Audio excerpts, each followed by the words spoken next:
un froid vif et un vent mordant. Résultat, à leur arrivée sur le chantier ce matin vers 8 heures, la température ressentie flirtait avec les -7 degrés. Alors sans doute, le ciel est bleu, mais pour ces 3 maçons, travailler par ce temps est loin d'être une sinécure.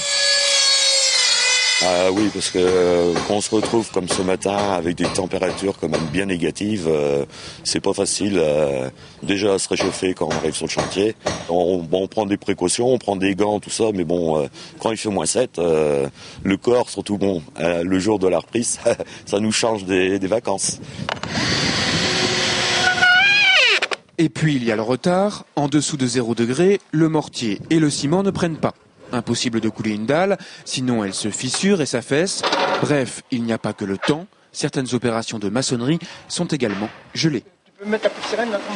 On prend du retard sur les chantiers. Là, disons qu'avant les congés, on a eu déjà 1 semaine et demie, puis là ça va encore faire 1 semaine, donc les clients ont du mal des fois à le comprendre, mais c'est comme ça, on ne peut pas faire autrement.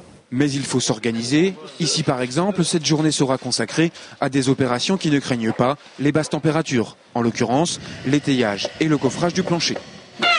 Le conducteur de travaux, lui, aura, comme tous les jours de grand froid, l'œil rivé sur la météo. Tout le temps, matin et soir, midi, et on s'organise en fonction, quoi. Des fois, on a un petit rayon de soleil dans l'après-midi à 2 degrés, on se dit, tiens, on va peut-être pouvoir couler une fondation, couler une dalle, mais faut pas que le froid revienne assez rapidement pour que au moins le béton puisse prendre sa prise, quoi. Donc on est tout le temps en train de regarder ça.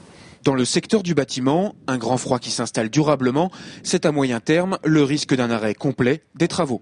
Dans ce cas, pour les salariés comme pour la société, ce sont les assurances qui prennent le relais.